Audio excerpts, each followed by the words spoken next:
мозговые раскаты бездны и пылающий маг вселенной. Обнаженные плечи у моля, Соломона седьмая печать. Открываются тайные двери, все премудрости вихрем и стону. Видит тень на раскрытых картах, видит ночь в зеркалах любви и гадает разлуку. И нахмурилось ясное небо, стрелы вьют, вылетают заклятиями, неоновый красный браслет, ты мне снилась, шальная подруга. Я любил тебя в розовом платье, в облаках или той вселенной, где тебя и меня больше нет. Твои нежные руки, как сад благовещий, твое нежное сердце, русалкины грезы, притяжение наше за 1000 столетий, расставание наше неизбежно, но все же, ароматы цветов под лучистыми гранью, отдаваться безумно, отдаваться бесстрастно, и пленительную ночь под беззвучным томлением. Потерялись все грезы, потерялось и счастье. Здравствуйте. Здравствуйте. Что заставило вас обратиться к психиатру? Моя болезнь начиналась с раннего детства, где-то с 3-4-5 лет. Все начиналось с бессонницы и раннего пробуждения. Я могла проснуться в 4 утра в таком возрасте. И по ночам я слышала женский голос, он звал меня на болото. Мы с родителями приняли решение, что ночью я буду засыпать под радио. Радио помогало мне, оно отвлекало меня, и голоса пропадали. Я боялась лечиться, я боялась попасть в психиатрическую больницу, потому что я думала, что там людей за людей не считают.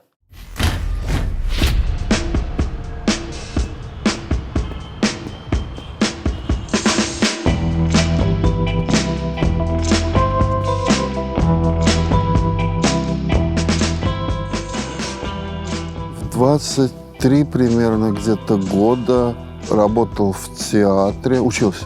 Пошел в секту Шри Матаджи.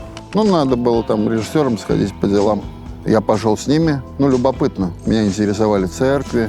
А я там помедитировал, у меня 3-й глаз открылся и стал видеть другие вещи, помимо этого мира. Какие голуби, допустим, садящиеся на головы других людей. И такое покашливание, когда бывает, они такие отлетают. Самое страшное – это мертвецы в могилах, которые тянут длинные руки и хватают тебя за ноги и хотят утащить к себе туда, в могилу. Или в церковь, из церкви тоже такие руки. Когда тянули руки, я чувствовал запах мертвечатины. И там много всего, там вообще другие пространства, например, с девушкой подружился, выпили с ней, и она ушла к другому мужчине. И у меня начала энергия к ней идти. Как будто она вытягивает энергию. И такой черный столб слева появился. И я не могу ничего делать, всю энергию на эту девушку вытянуть. В мире от шизофрении страдает около 21 миллиона человек. Научно доказано, что это заболевание носит наследственный характер. У моего папы была шизофрения. Я думаю, что эта болезнь передалась мне по наследству, да. Я слышала смех. Мне казалось, что свет включается и выключается в доме. У меня были такого рода галлюцинации. Хихиканье. С настоящей новой силой ударило все в 18 лет. Голос мне говорил, что я рожу Иисуса Христа, что я Пресвятая Богородица, у меня ребенок будет в чреве 3 дня, и после 3 дней я рожу Иисуса Христа. Это уже комедия. Самое интересное было в том, что когда прошло 3 дня, я пошла в ванную, и у меня начало очень сильно болеть низ живота, тянуть. И я уже думала, это все. Но это было просто что-то схватило. У меня был только страх, у меня был шок. Ничего не заканчивалось. Дело в том, что они продолжали настаивать, что иди и расскажи всем, ты Пресвятая Богородица, иди и расскажи всем о втором пришествии. Он звучал как искаженный голос. Ты родишь Иисуса Христа! Вот так вот. Был мужской голос, который меня защищал. Он говорил о том, что я Иисус Христос. Ну и потом я пошел в школу рейки. Там мне сказали, какая-то подключка там, к этому, что надо ходить в церковь, причащаться, читать молитвы, и будет лучше. Ну, я немного так начал читать, и стало немного лучше, но я стал уже профессиональным шизофреником. Получил инвалидность. Но в психушке я еще лежал в армии. Ну, там меня били очень сильно. Я сбежал из армии, меня поймали и отправили в психушку. И дали шизоидную психопатию. Ну, я не видел, как других били, но их тоже били, каждого по одного там.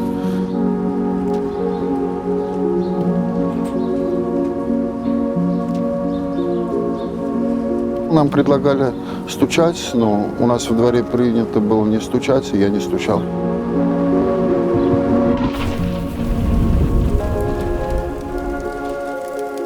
Лучше отправить человека в психушку, чем разборки вести. Там в армии я эксперимент один провел над собой. Я же не просто так стал психопатом.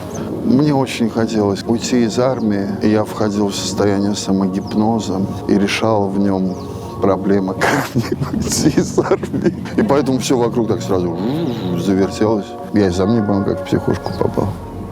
Ну вот так я сошел с ума и стал шизофреником. Меня спалили просто. Так-то я нормально работал, все.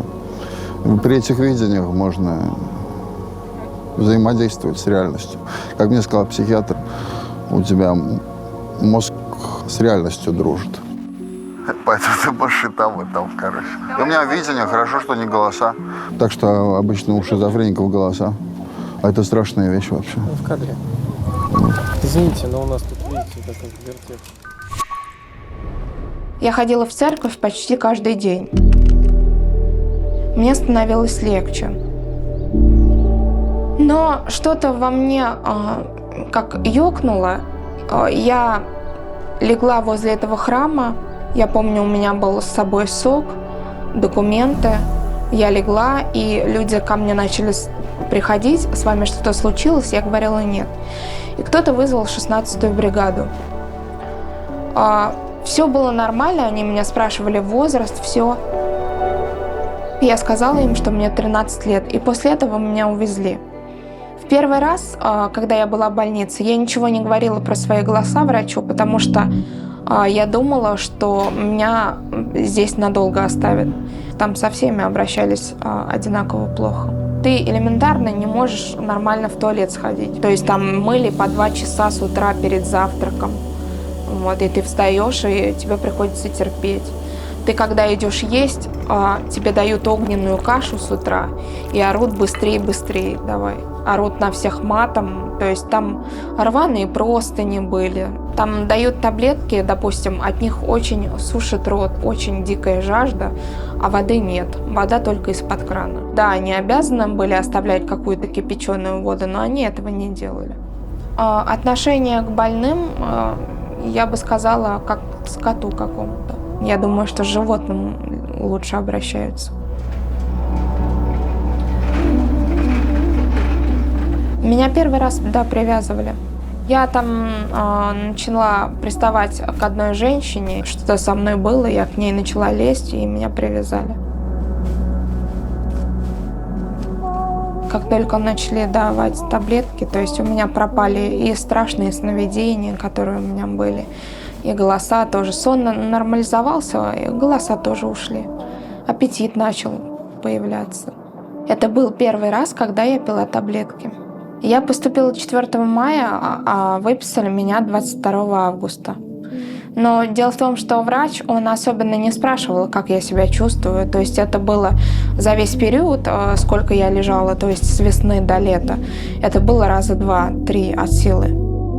Он не любил делать обходы, он не любил спрашивать, как себя чувствует человек. То есть он как Филипп Киркоров. Я все сказал, я все сказал. Моя мама сначала начала забирать меня на выходные, а потом меня выписали. Мой участковый психиатр, он назначил мне таблетки. Моя была большая ошибка, что я не стала принимать эти таблетки. Я проигнорировала его, и поэтому Вот был 2011 год, когда меня выписали в августе, а в 2012 я снова попала. Один раз, допустим, я помогал Борису Гребенщикову спасать мир. Ну, в общем, что-то все в энергиях. Ой, это даже страшно объяснять. Ну, и я лег, там что-то перекачки, какие-то энергии, в общем, что-то в этом роде. Одна рука тянет энергию, другая отдает, там, и все это видно, короче. И я лежал и спасал мир от нашествия черных сил, в общем, короче. У меня родственники говорят: ты что, трупом-то лежишь несколько дней уже на одном... А там надо было лежать на одном и том же месте, короче. Потому что очень серьезные энергетические изменения шли, короче. Я вот так трупом лежал сутками так. Темные силы забрали меня, положили в психушку, короче, в которой у меня пропал дар видения энергии. Что-то есть не настоящее, а какие-то штуки там реальные. Но можно попасть в такое состояние, когда вдруг тебе кажется, что ты изменяешь погоду. А можно попасть в ритм вообще богов, изменяющих тонкие энергии мира. Ну, я не могу влиять на погоду в данный момент, я скажу. Потому что если скажу, что я могу влиять на погоду, меня положат в психиатрию. Ну и мне кажется, любой человеческий организм может на что-то влиять. Можно, конечно, сказать, что человеческий организм ничто и превратится в прах, но иногда человеческий организм – это нечто, а не ничто. Первый раз я в армии попал в психиатрическую клинику. Меня туда даже я не хотел туда ехать, увезли. Психиатру привезли, проверили. Ну, после побега. Психиатр говорит: мысли бегут, бегут, бегут, потом останавливаются, и ты ничего не понимаешь. Я говорю: нет такого у меня. Она говорит: ну, ваш солдат что-то очень унылый. Да, везите его в психиатрию. О, там хорошо было. Мы там сидели в клетках. Вот что плохо, это в клетках. Ну, а какая разница, где ты сидишь, если хорошо кормят и гулять водят. Ну, там было полно, кто резал вены. Мы все в клетке были, ходили. Ну, я лежал, а там самый опасный ходил вот так в клетке, как лев. Туда-сюда, туда-сюда. Ну, и мы там смеялись, там какие-то таблетки. Все там мы хохотали там целый день от этих таблеток, в общем. А отношения были хорошие внутри клетки, все ждали освобождения от армии.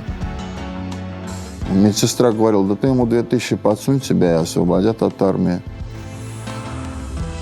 После первой выписки я устроилась на работу оператором телефонных опросов. Мне было легко работать, мне нравилось. Все было хорошо до определенного момента, как только началась весна, март. Мне опять стало плохо. Когда у меня началась бессонница, ко мне подходила мама, она говорит: дочь, ты спишь? А мне казалось, что меня родная мать хочет изнасиловать. Начались голоса. Меня начали отпевать как покойницу.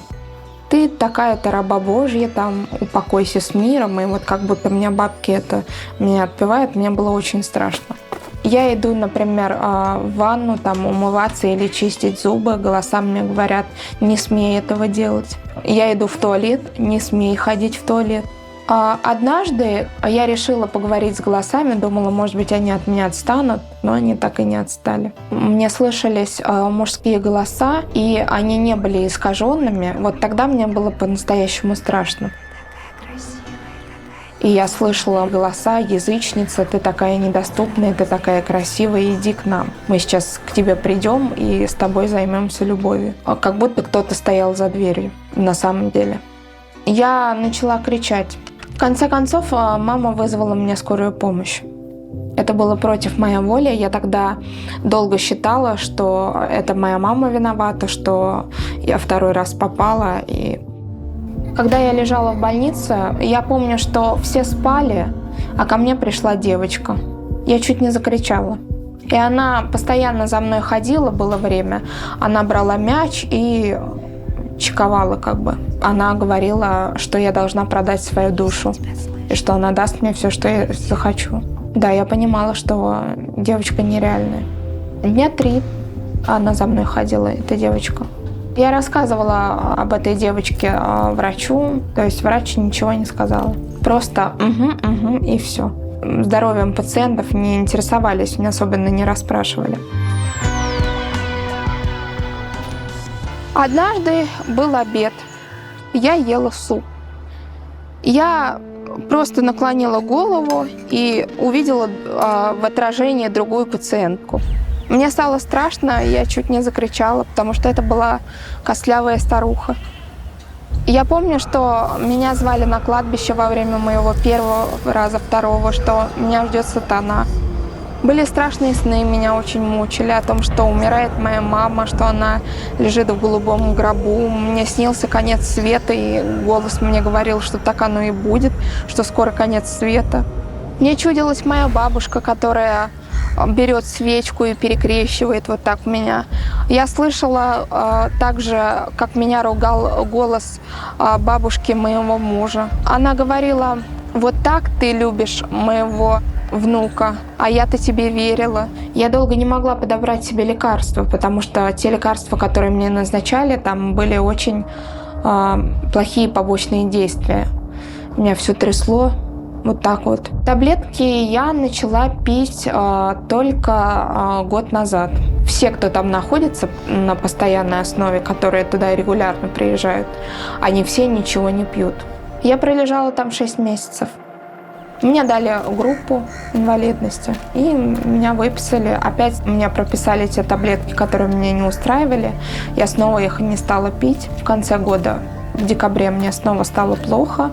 Это были голоса, но как бы они не такие страшные, тоже не смей ходить в туалет, не смей умываться, это все я проходила, как бы, пусть говорят, но я решила сказать врачу. Врач меня направил на дневной стационар, и вдруг я узнаю, что я беременна.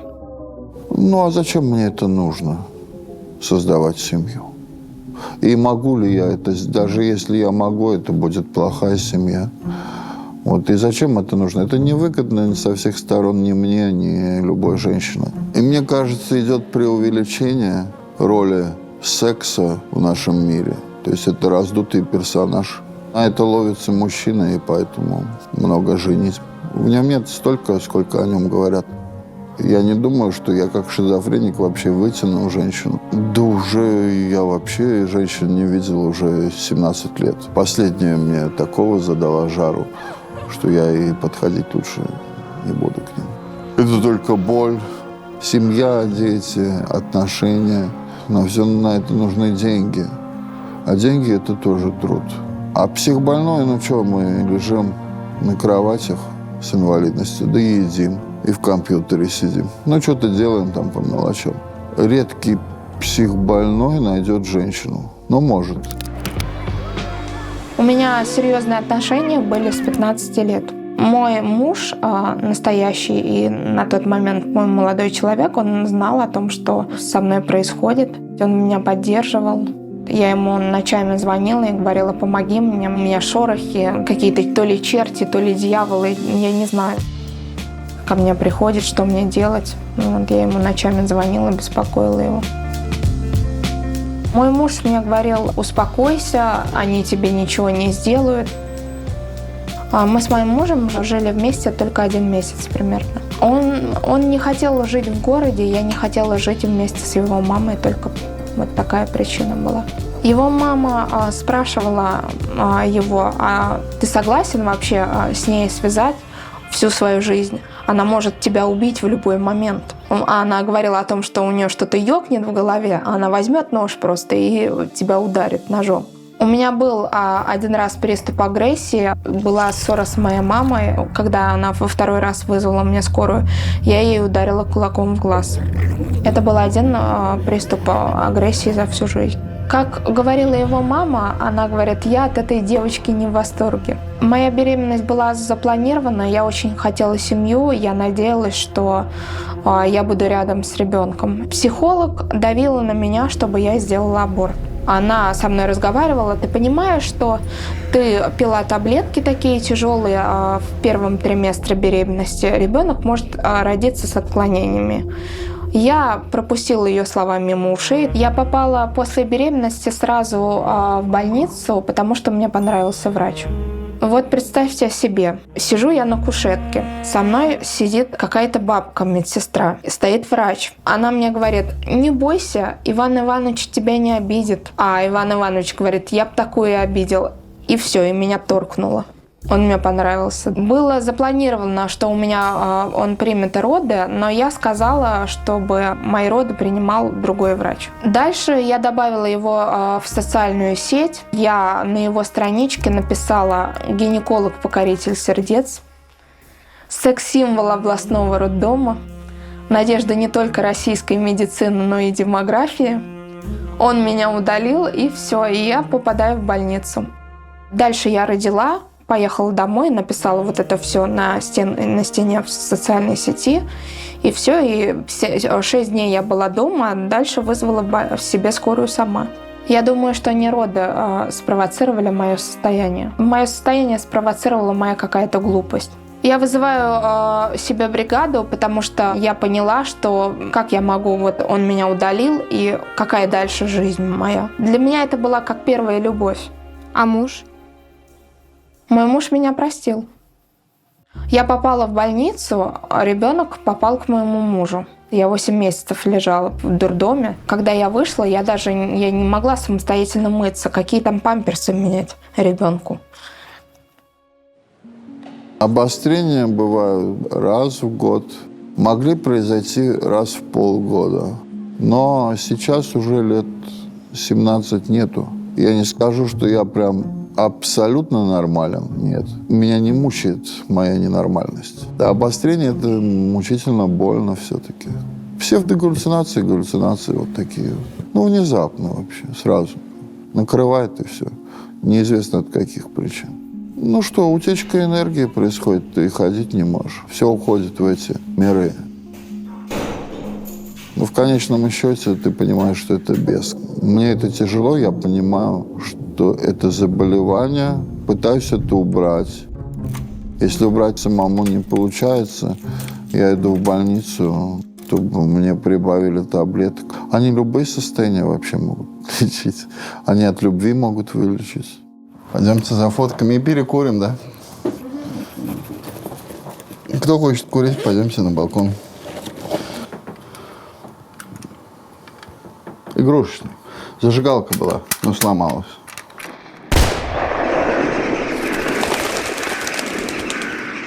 Этот процесс происходит. Но глаза людей, допустим, вот идешь по улице, и определенная часть населения смотрит на тебя с ненавистью. Потом кажется, что через собак, через кошек, через ворон, через птиц это какое-то всеобщее подсознание, в котором мы все находимся.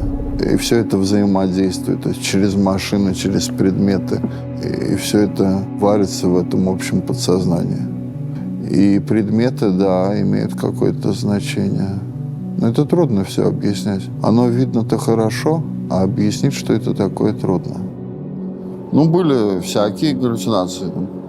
Просыпаешься утром, допустим, люди сидят вокруг.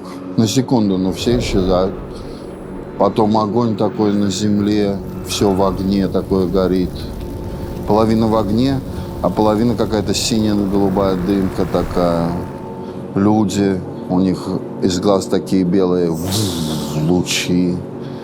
Вот. Но не только, там разные лучи бывают. Потом такой мир энергии, такой все шевелится, короче. И все вот так вот изменяется, все в этом мире энергии. Мама вызвала психиатрию, потому что они увидели, что со мной происходит что-то не то. Я на суицид хотел идти, и была сильная депрессия. И как раз перед суицидом меня и забрали в психиатрию. У нас были в роду психбольные. Никак не распознать шизофрению, и врач не распознает. Он не распознает, когда у меня это. И могут положить, когда у меня этого нет. И ложили. Ну, это не признак. Я просто прочитал в группе КПД, что шизофреник не может смотреть в глаза. Я на самом деле с детства не смотрю людям в глаза. Мне это неприятно просто-напросто. Я другими ощущениями ловлю людей. А как глаза, это страшная вещь вообще.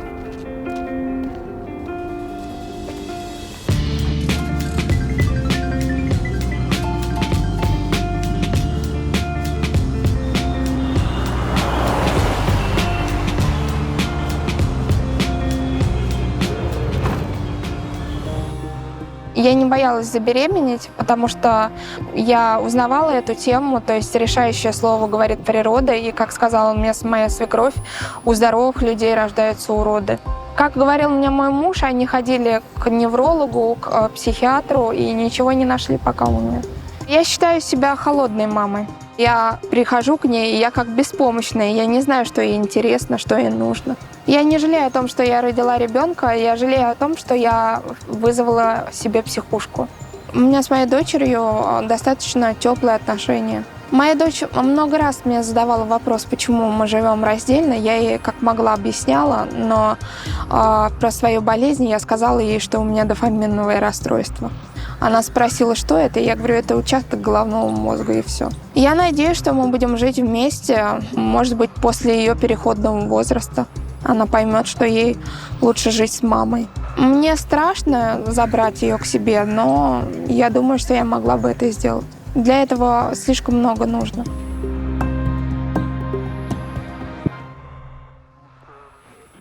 Когда я вышла из больницы, мы жили с мамой какое-то время. Потом я продолжила работать. Я стала вебкам-моделью. Я это делала для заработка.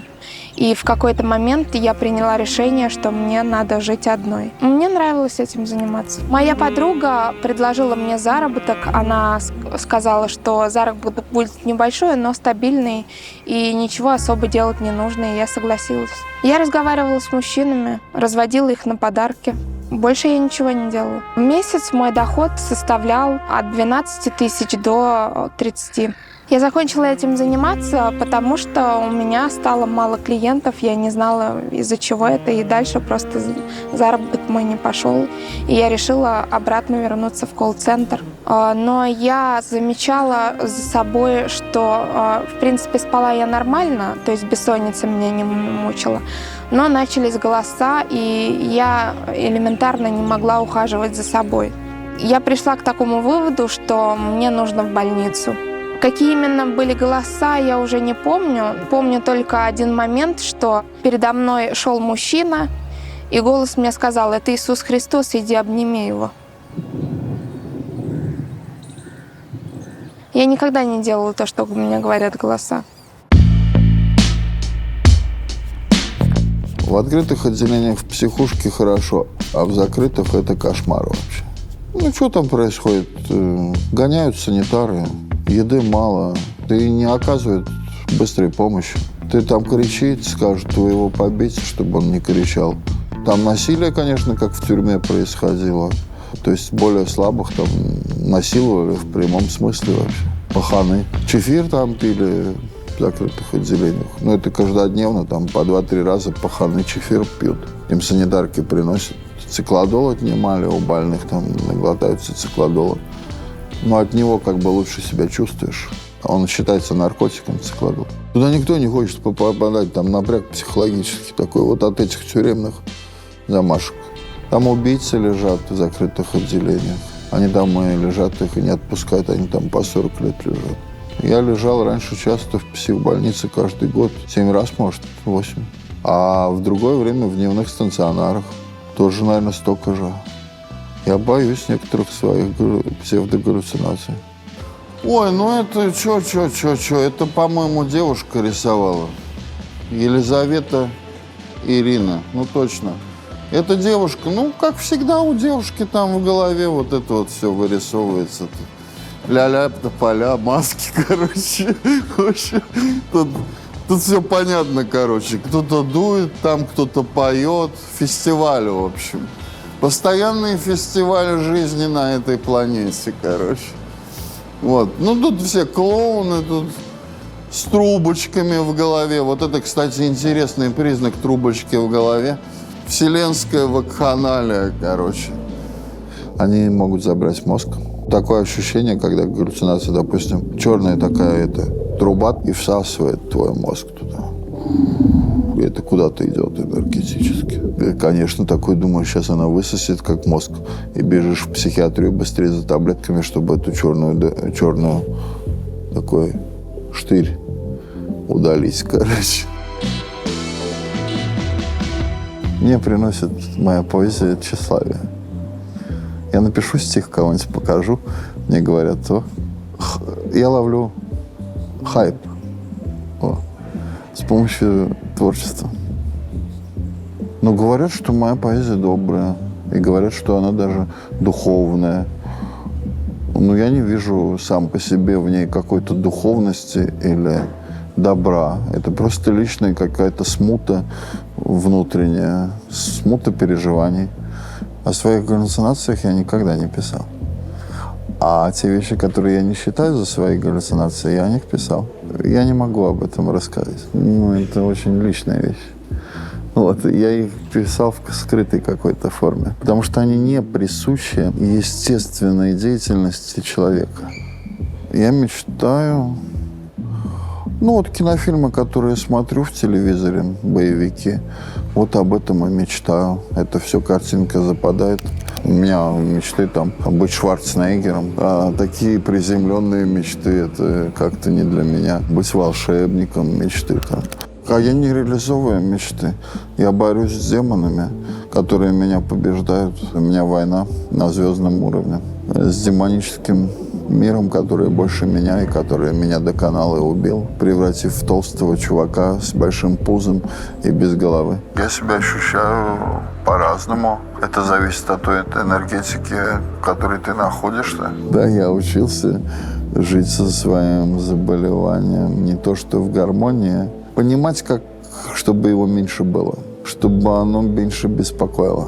Другим? Да я как-то не думал обычно об этом. Но вообще-то лет в 25 я хотел быть девушкой, потому что думаю, девушкам как круто. Но сейчас в данный момент я не думал, чтобы быть другим. Не знаю, в принципе, я бы хотел ощутить мир паука или других людей, но чтобы он не настолько сильно бил, потому что есть миры других людей очень жестокие, для них же самих. Крест бывает невыносим.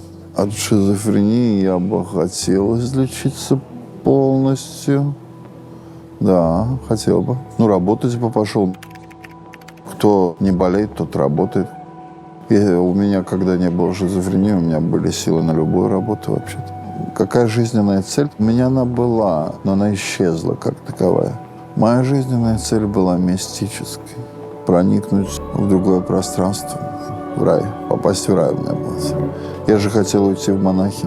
И если бы меня таблетками не сделали, еле ходячим, мертвецом, психиатр сказал, ни в коем случае, какие монахи еще. Сиди, говорит, дома за компьютером.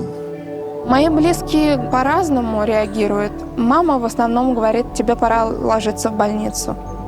И сначала в мягкой форме, затем уже в грубой. Мой муж, он всегда говорил, если тебе очень плохо, то ложись. Я думаю, что мой муж меня точно не боялся, а мама, думаю, да, она боялась. В основном реакция моих друзей – это улыбка. Я стараюсь не рассказывать моим друзьям о моей болезни, я думаю, что это им не интересно. Одна моя подруга говорила мне, что это, скорее всего, порча, что мне надо сходить в церковь, что это от дьявола все, но церковь – это слишком мало для ремиссии.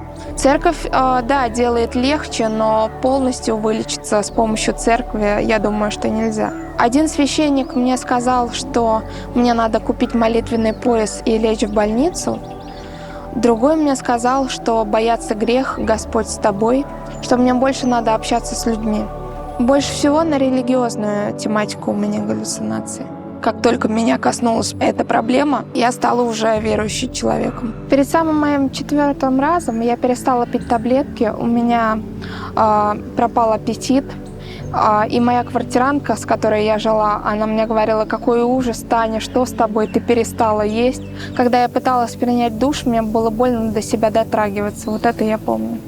Попала в наблюдательную палату, меня там все пугало, меня пугали, какие там были пациенты. У меня были, да, галлюцинации в наблюдательной палате, я видела гномов, и мне казалось, что черти шатают мою кровать. Обычные гномы с колпачками на голове, смеялись, танцевали. А черти такие с шерстью, с горящими глазами. Я видела их так же, как людей, я четко их видела. И я дрожала от страха и замирала. Как правило, когда у меня начинаются галлюцинации ночью страшные, я стараюсь замереть, и как будто меня нет. Я решил начать читать молитвы. Читаю пару дней, и у меня огонь изо рта. Идем по улице на день рождения. Ну, я вижу, что никто не видит, что у меня огонь изо рта, короче. Прям как у дракона. Когда говорю. И батюшка, которого я очень любил, идет по улице в белых одеждах. Был какой-то великий праздник. И я думаю, надо подойти под благословение, подбежать. А потом думаю, елки-палки, а у меня огонь изо рта, короче, вообще. Он же сейчас подбегу, он все это увидит, короче. Не, думаю. Потому что он мне раньше говорил: да я все вижу, что ты видишь, короче. Я помолюсь о тебе, говорит. Ну, я не подошел. На день рождения сижу, все нормально. У меня огонь изо рта, короче. И дядька такой говорит: заболел? И я понял, если дядька увидел, то я заболел. Пришел домой, а у меня еще больше огонь изо рта. Ну, и я пошел в психиатрическую клинику, говорю: елы-палы, огонь изо рта, прибавляйте таблетки. Они: ой-ой-ой, на полгода мне как дозы увеличили в 2 раза. И что самое интересное, эти таблетки какие-то волшебные. Но это трудно объяснить. Но мир начинает по-другому меняться, окружающий. И вот это весь внешний мир как бы помогал вместе с таблетками прийти мне в нормальное состояние. У меня сон состоит из бодрствования, сна, бодрствования, сна. Когда полная доза была, я превратился в лунатика. Я ходил и ничего не помнил, где ходил. И что-то делал, компьютер включал, переставлял все. Но потом я дозу уменьшил, и в лунатика не превращаюсь. Стало опасно, вон там огнетушитель стоит. Потому что, когда я лунатик, я могу закурить сигарету и бросить ее куда-нибудь. Как моя мама сказала, тебя больше убивают таблетки, чем болезнь. Ну, это на самом деле, то есть я, если в больнице лечусь, я корячусь тут по вечерам и ничего не могу сделать. Мне до такой степени плохо, там уколов наколят. А когда я лечусь дома, сам, теми же таблетками, без уколов, я также вылечиваюсь, и у меня не корячит дома, потому что у меня есть циклодол, я приму его в любой момент, и все. А тогда даже циклодол не помогает. Ну, и, возможно, я не болею, а у меня открылись вот эти всякие мистические учреждения. Они могли открыть у меня хрен знает что. Возможно, я не болею, а просто сейчас мистикой-то никто не умеет пользоваться. Вот, а в Индии там хрен знает какие шаманы, которые могли что-то напридумать, а это все работает. А как работает, никто не знает. Конечно, я всего боюсь, и всегда боюсь, и буду бояться. Больше всего я боюсь смерти. Да потому что я что-то уже подозреваю, что там будет, короче. После умирания, короче. Если здесь такое творится. Мне кажется, там увеличится все в 1000 раз. Это все небесные вот эти вот понятия, они заходят за рамки человеческого опыта. Я никогда не жалел, что я родился. Сейчас я считаю себя несчастным человеком. Да я думаю, счастливых как таковых — это временное состояние. Мы не можем пребывать в нем всегда. Я думаю, что китайцы были правы, эта вселенная состоит из инь-янь. Я думаю, они предвестники науки, то есть плюс-минус во вселенной – это и есть инь-янь. Есть плюс, есть минус. И все это крутится. А между этим плюсом и минусом существует пустота на квантовом уровне. Также и после смерти ты куда-то попадешь. Ты попадешь на то же самое солнце. Ты попадешь в этот прах, ты попадешь к этим червям. И все это будет действовать, все это движется, все это перерабатывается. Одно съедает другое. Весь этот мир энергетичен и состоит из энергии. И что ты будешь чувствовать на другом уровне, никому не известно. Моя мечта всей моей жизни была стать педагогом. Моя болезнь разрушила эту мечту. Моя болезнь разлучила меня с моим ребенком. Я думаю, что общество не готово принимать людей с такой болезнью. Их слишком мало. Люди не уважают это заболевание и не относятся к этому как к заболеванию. Особенно это не больно, потому что я могу притворяться. Я просто не говорю об этом никому, о своем заболевании, о том, что я слышу или не слышу. Я просто делаю свою работу, например. Я принимаю таблетки. Я не слышу особенно, что они хотят сказать, не понимаю. В левом ухе я слышу, как будто это звон какой-то. И я думаю, что да, я смогла смириться со своим заболеванием. Как говорила моя мама, это болезнь гениев. Думаю, что да, буду гением, может быть, когда-нибудь. Уже давно на Западе учитывают личность шизофреника, да. А у нас в стране все-таки командная система, то есть работа с шизофреником, пей то лекарство, это и третье, и ничего не объясняют. Никто и не знает, почему у них это все летит. Вот. А сейчас эксперименты проводятся в России, профессора пытаются заводить личный контакт с шизофреником. Как сам этот профессор писал, насколько это внедрится в менталитет России, он не знает. Они не знают, что такое шизофрения-то вообще. Они сами говорят, что мы лечить-то не можем и не умеем. Это еще не раскрыто вообще.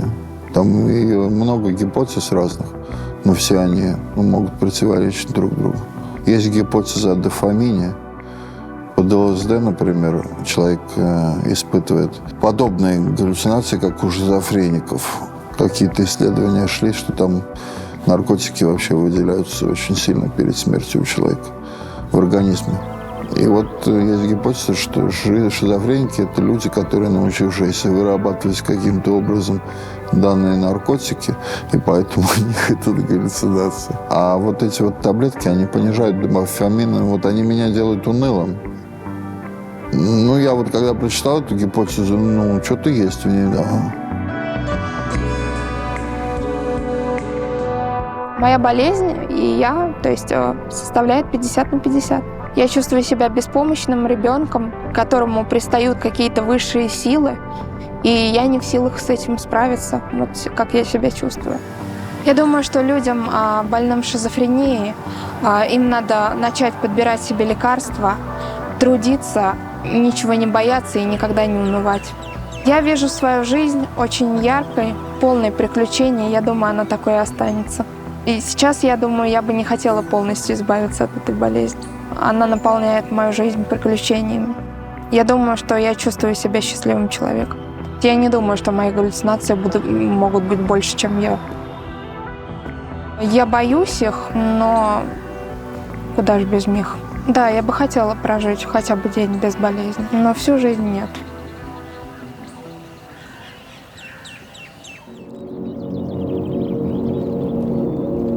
Но многие больные ощущают другой мир, как мир бесов. А некоторые видят вообще их. А некоторые в карты с ними играют. Я думаю, вообще мы не люди. Да какие-нибудь пустоты или звезды. Вот представь, на квантовом уровне только одна пустота. Мы состоим из пустоты. И нас зачем-то произвели. А вот зачем? Ну, если соответствовать религиям, там рай, ад и все такое. Возможно. Но может быть все сложнее.